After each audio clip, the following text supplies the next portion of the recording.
frigo été bi chance rek la laaj.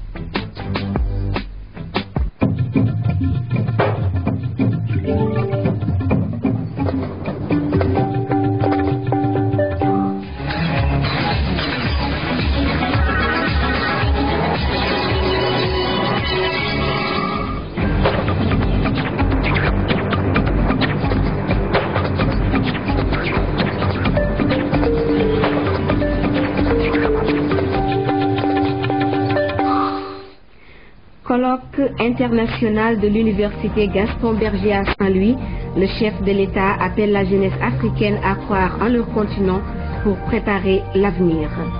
Et puis, saisie record de drogue à Hambourg à bord d'un voilier, plus d'une tonne de cocaïne pour une valeur de 70 milliards de francs CFA. Les malfaiteurs détenaient aussi des billets d'avion et des cartes bancaires. Merci de votre attention, Madame, Monsieur, bonjour. Direction Saint-Louis qui abritait le colloque international de l'université Gaston Berger. Animant la conférence d'ouverture, le chef de l'État a tout simplement demandé à la jeunesse africaine de rompre avec l'idée selon laquelle l'horizon de la réussite ne se trouve qu'en Europe, suivant ce compte rendu de Mohamed Gassama. La réflexion autour du triptyque migration, globalisation et changement à l'université Gaston Berger de Saint-Louis, en sa qualité de pôle d'excellence et de creuset où se retrouvent les spécimens de tous bords, entend rester plus que jamais collé aux préoccupations de l'heure, de la société et du gouvernement. C'est ainsi que tous attendaient avec impatience la communication du président Ouad. Nous nous réjouissons quand même du fait que le président de la République ait choisi notre université aujourd'hui comme son centre ou bien comme le cœur où il va aujourd'hui débattre sur en tout cas l'immigration qui aujourd'hui demeure un phénomène qui nous interpelle nous tous. Qu'attendez-vous du président de la République? Bon, nous attendons de lui qu'il nous donne vraiment, qu'il prenne aussi les mesures idoines, qu'il sensibilise en même temps parce qu'il est trop écouté, tant au niveau national qu'au niveau international. Je suis étudiant à l'IFRSAT et je fais la licence en mathématiques appliquées à l'informatique et en finance. Comment vous trouvez l'arrivée du président? Bon, je trouve que c'est une première. Et par conséquent, je trouve que c'est intéressant. Comme il est notre président, c'est tout à fait normal que nous lui réservons un accueil quand même merveilleux.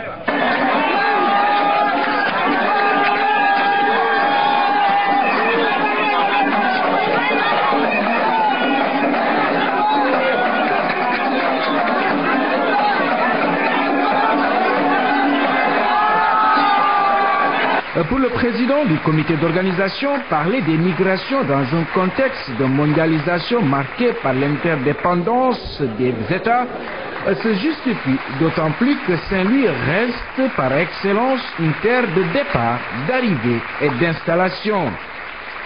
Remerciant le chef de l'État pour avoir honoré l'ancienne capitale du Sénégal, le professeur Kane a salué la clairvoyance avec laquelle le gouvernement gère la problématique de l'immigration. Le plan REVA, les bassins de rétention, pour ne citer que cela, constituent déjà des réponses novatrices, efficaces à cette question. Mais vous avez aussi un autre grand mérite, Monsieur le Président. C'est d'initier un nouveau type de partenariat au développement avec le Nord, articulé à des problématiques migratoires. Désormais, des jeunes pourront quitter leur pays dans la légalité avec un contrat de travail en main pour l'Espagne. Et Monsieur le Président de la République, permettez également d'adresser un vif remerciement à Madame la ministre de la Femme et de l'Entrepreneuriat féminin.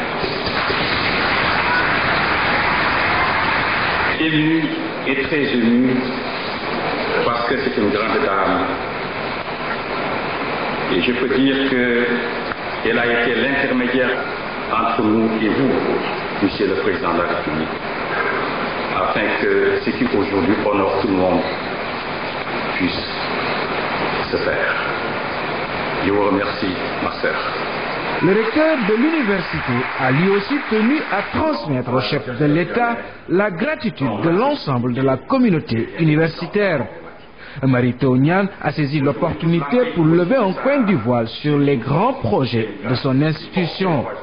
Depuis bientôt 3 mois, l'université a adopté le principe de se doter d'un plan stratégique de développement. Ce plan stratégique vise en réalité à orienter l'institution pour les 10 prochaines années.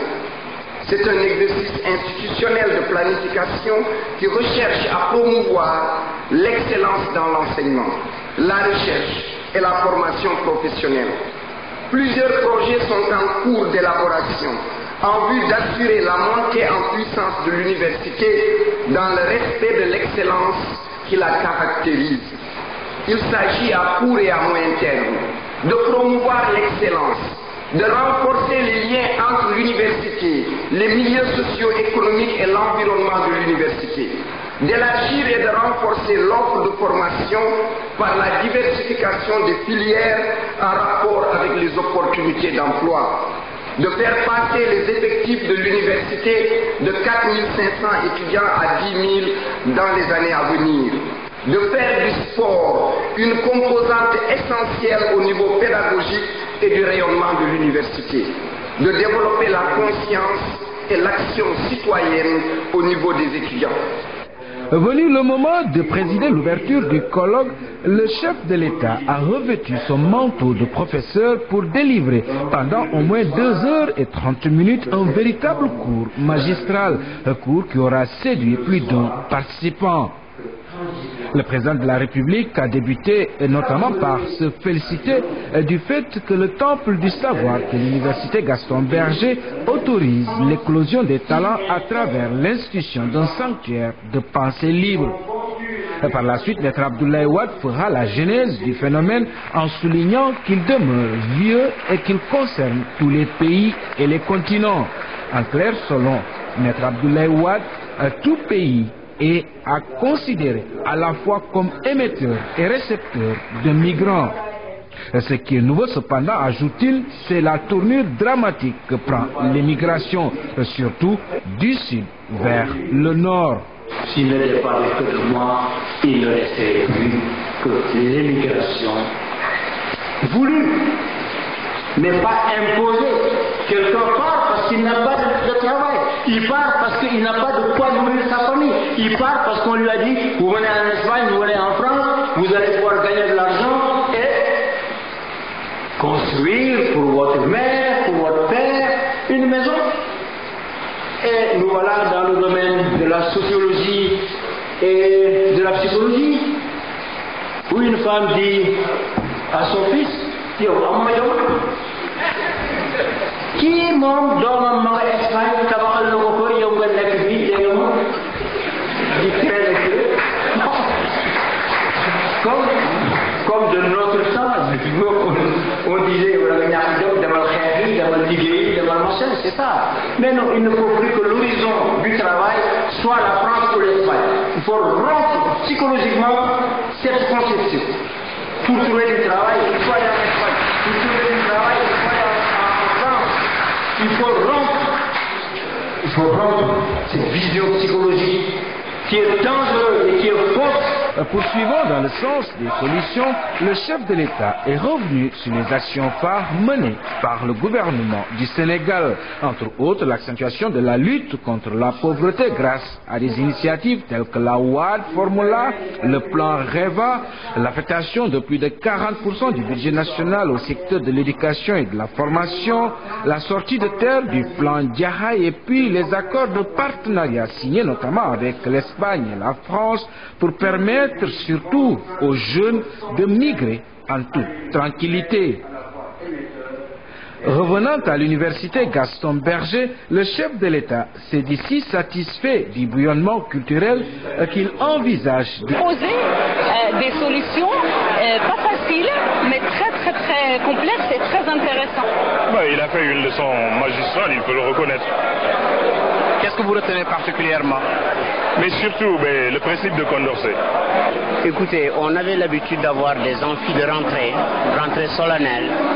On l'a l'a pas organisé cette année, mais justement le président vient de nous délivrer une belle leçon sur tous les plans, d'un point de vue scientifique, du point de vue de l'actualité et de la pertinence des thèmes qu'il développe.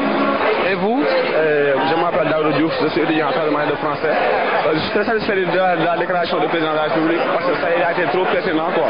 Il a parlé des problèmes de l'Afrique en général, du Sénégal et aussi de l'université, quoi. C'est très satisfait de la déclaration. Les travaux du colloque international sur globalisation, migration et changement se poursuivront jusqu'au 30 juin à travers des ateliers et des films dans la ville de Saint-Louis. Et toutes les activités seront sanctionnées par des recommandations du reste très attendues par les autorités sénégalaises.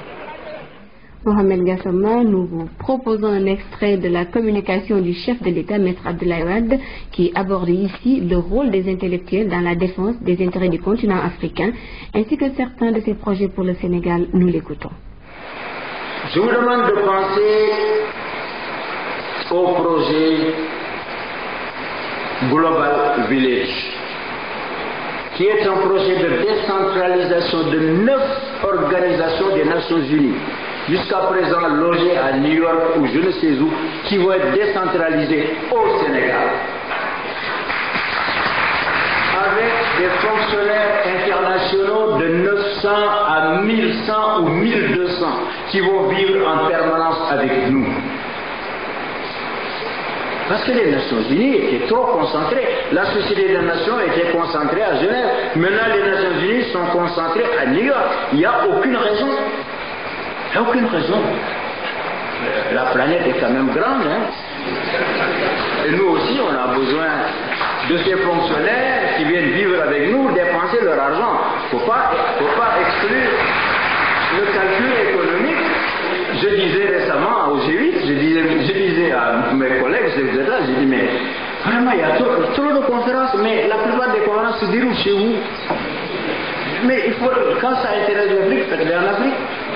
Parce que nous, on se déplace, les chefs d'État, avec beaucoup de monde, nos fonctionnaires, etc. On dépense beaucoup d'argent dans vos hôtels et tout ça. Peut-être vous n'en avez pas besoin, mais chez vous, ça ferait beaucoup d'argent. Ça nous coûte cher. Et ça nous coûte cher. Alors, tous me regarder comme ça. Bon, c'est comme le jour où j'ai dit que la FAO s'occupant d'agriculture pour éliminer la faim dans le monde principal en Afrique. Je ne vois pas pourquoi la FAO est en Italie. L'Italie n'a pas de problème. Mais c'est un problème politique. C'est un problème politique. Alors, c'est encore un combat.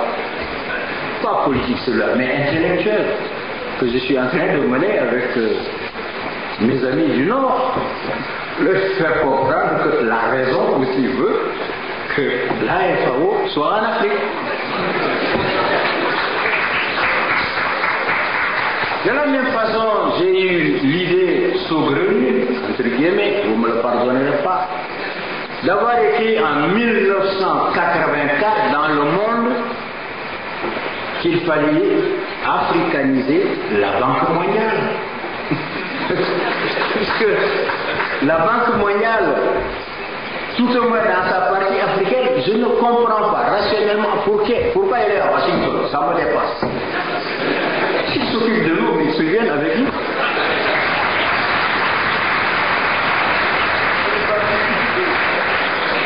Il s'agit de penser, de réfléchir, ils seront encore mieux inspirés en étant dans les conditions réelles en Afrique. Et non pas envoyer des gens qui viennent ici, qui collectent des données, on envoie par Internet, après on va travailler là-bas. Non, non, ça fait trop le voyage. C'est pas rationnel. C'est pas rationnel.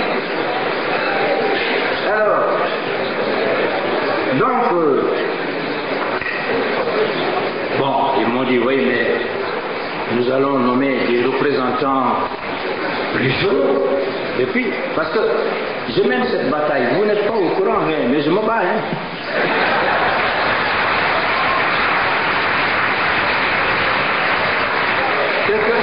Qu'est-ce que j'appelle le corps à corps? Si on se battait en jetant des cailloux, tout le monde verrait. C'est Moi, d'ailleurs, avec nos amis de l'Occident, il ne faut pas se battre avec des cailloux. Parce qu'ils se bloquent, ils ne vous écoutent pas. Oui, je suis en train de leur révéler des secrets, parce qu'ils sont là. C'est une bataille intellectuelle qu'il faut mener. La raison. Ils vous écoutent. Pourquoi on m'écoute?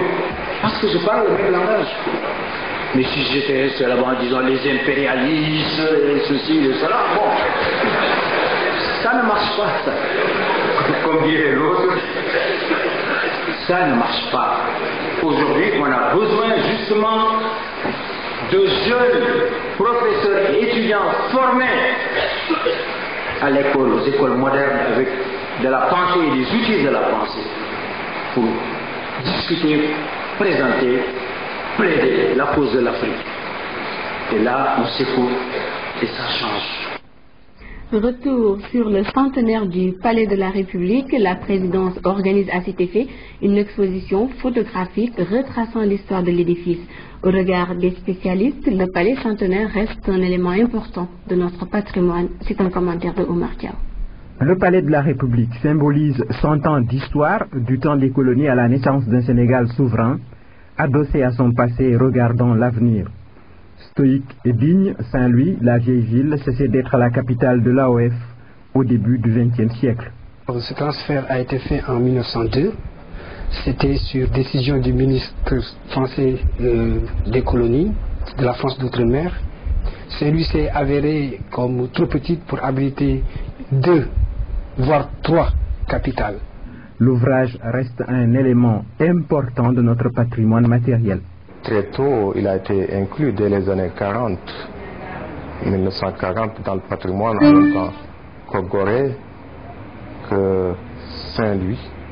Donc ça a été des espaces extrêmement protégés. Ça a été de manière homéopathique et très intelligente que les différentes modifications ont été apportées à l'édifice pour lui donner de la cohérence, pour lui donner de la fluidité, mais aussi pour lui donner de la majesté et disons aussi un peu de convivialité. Pendant au moins 4 décennies, le bâtiment de style néoclassique présentait une tour visible au loin, un clocheton qui par la suite a été démoli. Oui, ce clocheton a disparu, c'était en 1951, sous l'égide du gouverneur général Béchard, qui a voulu faire des travaux de modernisation du palais. Il y avait justement ce clocheton qui empêchait qu'on fît la couverture que vous voyez actuellement du palais. En 52 ans, une vingtaine de gouverneurs généraux et de hauts commissaires se sont succédés en ce haut lieu bâti sur une zone de haute topographie. Une position stratégique, mais aussi un symbole. C'est la ville haute, c'est le plateau. La ville décidée initialement par Pinel Laprade était très centrée sur le port. Ensuite là, on a eu la ville haute sur le plateau. Témoin d'un siècle d'histoire, le palais est un héritage à préserver pour les générations futures. C'est un legs à pérenniser qui mêle identité et altérité. Ça fait partie de notre histoire. C'est des choses qu'il faut assumer. Maintenant, il y a un autre problème. Si nous n'avons aucune responsabilité en fait quant au patrimoine que nous recevons aujourd'hui entre nos mains. Mais nos responsabilités sont totales quant à son devenir. Des hommes différents ont eu le destin identique d'occuper ce palais. Certains plus longtemps que d'autres, un seul 2 fois en la personne de Pierre Boisson. La vieille bâtisse, dans sa robe immaculée et sa coiffure de tuiles vertes, garde ce charme typique des choses anciennes bien conservées et qui fascine toujours. Qui sait un jour si, à la place d'un maître des lieux, on avait une maîtresse? L'histoire réserve bien souvent des surprises. Restons avec les institutions. La nouvelle Assemblée nationale prend forme. Après la présidence et les vice-présidences, les différentes commissions techniques sont mises en place. Le règlement intérieur sera légèrement modifié en vue d'une adoption de la nouvelle législature riche de 150 députés. Le point avec Cheikh Traoré. De l'Assemblée nationale, Macky Sall prend ses repères. Mes chers collègues, l'ordre du jour appelle la ratification des listes des membres des 11 commissions techniques de l'Assemblée nationale. Le président de l'Assemblée nationale annonce l'arrivée de nouveaux députés. Ils prennent la place de collègues démissionnaires. L'accueil des autres parlementaires fait visiblement plaisir. Comme lors de leur installation, les députés sont venus en masse. Ils étaient tous là à quelques exceptions près. Le quorum atteint, les parlementaires ont ratifié la liste des membres des commissions techniques. Chaque député peut s'inscrire dans 3 commissions différentes selon le règlement intérieur de l'Assemblée. Ce qu'ils ont fait suivant leur profession et sensibilité. Certains ont cependant été oubliés, ce qu'ils ont fait savoir au président qui promet de se pencher sur la question. Les députés ont également soulevé la question de la révision du règlement intérieur de l'Assemblée nationale. C'est pour, disent-ils, l'adapter à la nouvelle législature, forte de 150 députés contre 120 pour la précédente. Les députés dits non inscrits se sont le plus illustrés dans cet exercice. L'enjeu est différent pour ces parlementaires qui veulent être associés à la prise des décisions à l'Assemblée nationale. Sur un tout autre registre, prise record de drogue à Bourg, 1 tonne 200 kg de cocaïne. La quantité saisie est estimée à plus de 70 milliards de francs CFA. La marchandise était cachée dans un voilier qui transportait des trafiquants en tout genre. Reportage René Massiga Diouf. Cette prise a battu tous les records. Jamais autant de quantité de drogue n'a été saisie dans le territoire national. La drogue était astucieusement dissimulée dans ces différents cartons. Lampes estampillées Food Saver, des boîtes tantôt vertes, tantôt jaunes, servaient à détourner la vigilance. Respiration quasi difficile à côté quand la boîte est ouverte. Les experts de la gendarmerie ont vite procédé à l'identification du type de drogue. La réaction que nous donne, automatiquement on va indiquer, si ça donne au vire bleu, c'est la pure cocaïne. Parce que si c'était des cocaïnes qui étaient coupées avec autre produit, ça allait révéler un peu aussi le rose. Mais là, ça nous a donné la couleur bleue. La couleur bleue pure, c'est de la pure cocaïne. La cocaïne pure fait partie des drogues les plus dangereuses. Une fois qu'on y touche, on est accro à vie, selon les experts. Cette drogue n'est pas encore traitée, mais elle coûterait plus cher si elle l'était. Les trafiquants, certainement surpris par quelques infortunes, ont choisi d'abandonner le navire. Nous étions à la fin de notre patrouille que nous avons reçu un renseignement anonyme faisant état de ce qu'un voilier était en train de dériver, qui dérivait d'ailleurs toute la nuit et était proche de la berge. Nous nous sommes donc transportés immédiatement sur les lieux avec l'élément de patrouille et nous avons constaté que le voilier contenait plusieurs sacs. Alors, à l'examen de ces sacs, nous avons découvert qu'il s'agissait de la drogue que le test ultérieurement effectué révélera comme étant de la cocaïne pure. Outre la drogue, d'importants indices ont été découverts. Ils sont constitués de billets d'avion, de cartes bancaires, de registres de commerce. Le plus curieux dans tout cela est l'itinéraire du voyage des propriétaires. Sur le 2e billet, le trajet est Rio de Janeiro, Lisbonne, Bissau. Et le 3e avait pour schéma Rio de Janeiro, Colombie, Bissau. La capitale du Brésil devrait alors être le point de ralliement vers Bissau. La valeur est importante, saisie record, satisfaction de la gendarmerie sénégalaise. La compagnie de Mbour vient de réaliser une saisie record en matière de cocaïne. 1 tonne 200 kg, c'est plus de 70 milliards que cette compagnie vient de réaliser, à l'honneur de la gendarmerie nationale bien sûr. Après la saisie d'une valeur d'1 demi-milliard la semaine passée, celle-ci vient illustrer encore la puissance de la délinquance transnationale. Les trafiquants de cette importante quantité de cocaïne étaient à bord de ce voilier. Ils avaient déjà pris la fuite quand les éléments de la gendarmerie sont arrivés. Mais les documents qui sont en possession de ces derniers permettent de retracer l'histoire de cette délinquance organisée. L'enquête suit son cours et elle pourrait révéler tout prochainement ces vérités. Tenez, Massiga Diouf, les services de l'État qui s'illustrent chaque jour davantage dans la lutte contre la drogue, un fléau international. Justement, nous allons faire un tour du monde de l'actualité en bref et en images. D'abord, Londres, où une bombe a été désamorcée cette nuit. Cet attentat avorté intervient 2 jours seulement après la nomination du Premier ministre Gordon Brown. Mercedes couleur argent a été examinée sous toutes les coutures par les experts de Scotland Yard. Une bombe a été désamorcée cette nuit. Le quartier de Piccadilly est bouclé. Cet attentat avorté intervient 2 jours après la nomination de Gordon Brown au poste de Premier ministre. La Grande-Bretagne est actuellement au niveau 2 d'alerte antiterroriste.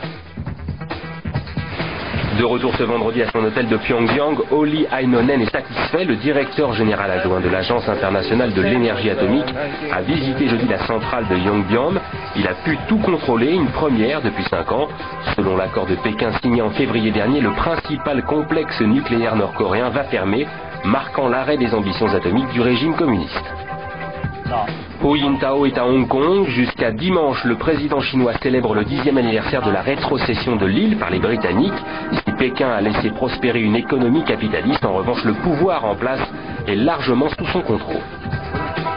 Une claque pour George Walker Bush. Les sénateurs ont dit non à l'un des principaux projets de loi du patron de la Maison-Blanche par 53 voix. Au niveau africain, Auguste Mbagnick-Sen, 28 ans, 120 kilos, 1m92, 5 fois médaillé d'or, 3 fois médaillé d'argent, sera le capitaine de cette équipe sénégalaise. Il est un compétiteur doté d'un bon bagage technique. Dans la catégorie de plus de 100 kilos, Auguste a de réelles chances de décrocher l'or. Joseph Mundorsek, 28 ans, 100 kilos, 1m95. Le natif de Palmarin a déjà remporté 2 médailles d'or au Tolac et 1 médaille de bronze en Cannes olympique. Joseph Mundor a de réelles chances de monter sur le podium. Abdoulaye Thiam d'Ilay Nyombor, détenteur du drapeau du chef de l'État, sera aligné dans la catégorie des 85 kilos. À 26 ans, le natif de Ndangan, fin technicien, a une grosse expérience en compétition continentale. Il a participé à 3 campagnes avec dans ses valises 3 médailles d'or au Tolac. Laï est également vice-champion d'Afrique de lutte olympique et médaillé de bronze à la dernière Cannes. Lamine Seck du Thor, très technique lui aussi, est médaillé d'or au Tolac 2007. Il compétira dans la catégorie des 65 kilos. Babou Seck du Pape Ngata fait office de doyen. À 29 ans, il a déjà participé à 4 campagnes africaines. 5 fois médaillé d'or en 3 championnats d'Afrique. Pape Ngatam va en terrain connu. Une expérience qui sera déterminante pour ces 8e championnats d'Afrique qui seront disputés à domicile. L'équipe du Sénégal a donc des arguments à faire prévaloir et devrait logiquement monter sur le podium le 30 juin prochain. Les compétitions qui démarrent aujourd'hui et s'achèvent donc demain. En handball, semaine du sifflet au programme des demi-finales cet après-midi à Iba Mar Diop, terrain numéro 2 chez les hommes. 17h30 Duc US Gorée. Les finales auront lieu demain à Rufisque. Après cet effort physique, une note de musique pour se détendre avec le Super Salsa qui fête son 7e anniversaire demain à la caserne Samba Diri Diallo. Il lance à cette occasion son nouvel album, Pape Malidio.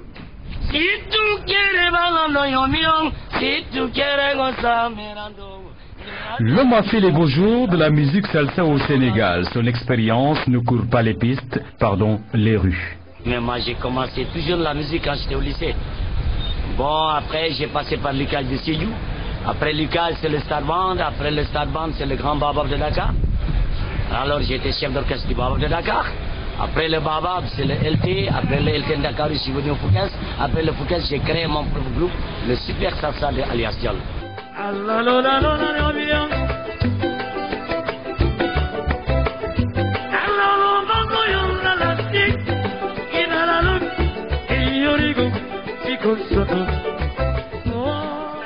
Depuis 7 ans, son retour sur la scène musicale est marqué par des nouveautés.